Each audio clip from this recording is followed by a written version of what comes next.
समस्या क्या हो गया कि एक विशेष प्रकार के विचार के कारण हमने अपने धर्म ग्रंथों को पढ़ना क्या पलटना भी छोड़ दिया, और इस कारण से अनेक प्रकार की चीजें और भ्रम हमारे मन में आकर स्थापित हो गए। अब दो प्रकार के विचार चल रहे हैं दुनिया में। एक है डिसमेंटलिंग ग्लोबल हिंदुत्व, आपने सुना होगा, दुनिया भर में।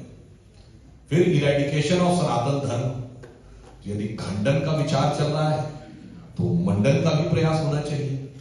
तो मुझे लगता है कि स्वामी जी ने जो ये विषय प्रतिपादित किया है ये इस दृष्टि से बहुत उपयुक्त है। देखिए, हमारे धर्म ग्रंथ तो इतने व्यापक हैं कि मतलब सैकड़ों धर्म ग्रंथ हैं अगर आप वैदिक वाङ्मय में ही पढ़ें।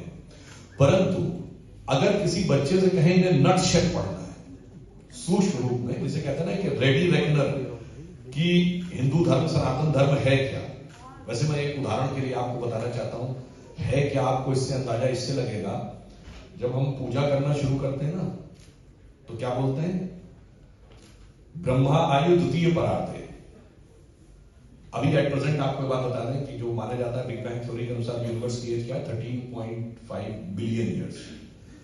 वैसे आप में से कितनों को पता है कि आपने हबल टेलीस्कोप का नाम सुना है, James Webb telescope. James Webb ने जो अब नई पिक्चर्स दी है उसमें बहुत सी ऐसी गैलेक्सीज हैं जिनकी की एज 13.5 बिलियन ईयर्स से ज्यादा नजर आ रही है।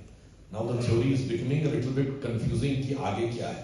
तो हमारा कहां से शुरू होता है, हम कहते हैं ब्रह्मा आयु द्वितीय परार्ध, यानी ब्रह्मा जी की आयु का द्वितीय परार्ध। जब आप कभी जाते होंगे पंडित जी हाथ में लेके जब बोलना शुरू करते हैं, हम लोग ध्यान ही नहीं देते, हमारे बच्चे क्या माँ बाप ने भी ध्यान नहीं दिया बोला क्या जा रहा है।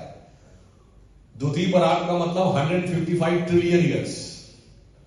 फिर श्वेतवाराह कल्पे, अगला 101.97 बिलियन ईयर्स। वैवस्वत मनवंतरे, कलयुगे, कलयुग 5125 ईयर्स। फिर कहते हैं कलयुगे प्रथम चरण बुद्धावतारे। फिर अमुक नाम संवत्सर, संवत्सर आता है 2081 विक्रमी से। फिर आप आते हैं किसके ऊपर, ईयर पे। ईयर के दो पार्ट, उत्तरायण और दक्षिणायन, इस समय उत्तरायण में सूर्य। फिर आते हैं मंथ पे, मंथ के दो पार्ट, शुक्ल पक्ष और कृष्ण पक्ष। फिर आते हैं डे पर। फिर आते हैं अमुक नाम तिथि, अमुक नाम नक्षत्र। फिर आते हैं चंद्रमा की स्थिति और प्रिसाइजली आप सेकंड्स तक आ जाते हैं। ये है Sanatan Dharma, 155 trillion years to Shri Ram जन्मभूमि के प्राण प्रतिष्ठा का 84 second. From 155 trillion years to 84 second.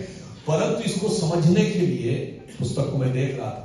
अब उदाहरण के लिए हमारे में से 10 में से 9 बच्चों को नहीं पता होगा योग का इतना प्रतिपादन हुआ। देखिए, प्रधानमंत्री जी ने 2014 के बाद योग को अंतरराष्ट्रीय स्तर पर स्थापित किया। 170 से अधिक देशों ने उसका समर्थन नहीं किया।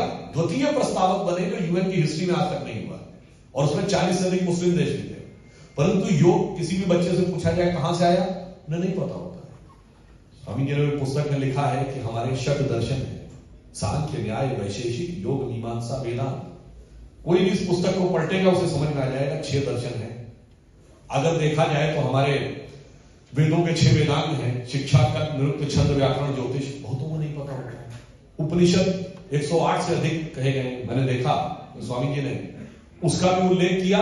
सैकड़ों उपनिषद, परंतु 10 उपनिषद जिन पर कि शंकराचार्य जी ने टीका लिखी है, जो सबसे प्रमुख 10 माने जाते हैं। मेरा दावा है कि हम लोग कहते हैं 100 में 99 लोगों को नहीं पता होता है। केवल उन 10 उपनिषदों के नाम पूछ लिए जाए, हमें नहीं पता होता है। मूवीज के नाम सैकड़ों पता होते हैं। तो इससे आप सोचिए कि आप मूल तत्व, मैं इसकी आलोचना नहीं कर रहा हूं, परंतु मनोरंजन और आत्मा का अनुसंधान दोनों में अंतर होना चाहिए। तो इसमें जैसे मैंने देखा कि वो 10 उपनिषद, ईशकेन, प्रश्न, मुंडक, मांडू, कैत्री, तैत्री, छांदोग्य, बृहदारण्यक, चारों का नाम है। तो कोई बच्चा अगर पलटेगा तो उसे समझ में आ जाएगा, अच्छा ये वेदांग होते हैं, ये न्याय है, ये दर्शन है। तो उन्हें, मुझे लगता है, फिर हमारे यहां उसके बाद क्या आता है, मैंने इसी पुस्तक में देखा था, इतिहास। महाभारत और रामायण इतिहास। इसीलिए, और इसको कोई कहानी न समझे, तुलसीदास जी ने लिखा है रामचरितमानस में, कहत परम पुनीत इतिहास, श्रवण ही हो तो सकल भ्रम नाश। ये परम पवित्र इतिहास है। जिसको पढ़ने से सारा भ्रमनाश हो जाता है। और भ्रमनाश के लिए एक ऐसी चीज और बता दूं, आजकल लोग बहुत प्रकार के क्वेश्चन उठाते हैं ना। हमारे इन दोनों ग्रंथों में रचयिता कौन है? रामायण का रचयिता महर्षि वाल्मीकि और महाभारत का रचयिता महर्षि वेदव्यास। आज वाल्मीकि समाज किसमें आता है? शेड्यूल कास्ट में। महर्षि वेदव्यास की मां क्या थी? मछुआरन।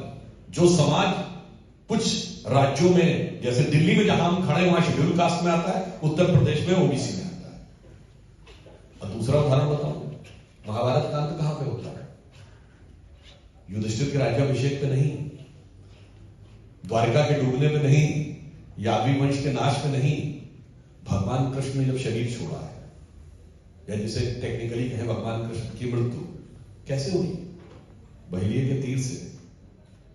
कैसे हुई? गांधारी के श्राप से। अर्थात हमारे धर्म ग्रंथों का अंत आसुरी शक्तियों पर ईश्वरी शक्तियों की विजय पे नहीं होता है, स्त्री के सतीत्व की विजय ईश्वर के ईश्वरत्व पर। मुझे लगता है इसके उपरांत, इसीलिए बहुत सी ऐसी है, ये जो इतिहास है इसको पढ़िए तो मन के जो सारे भ्रम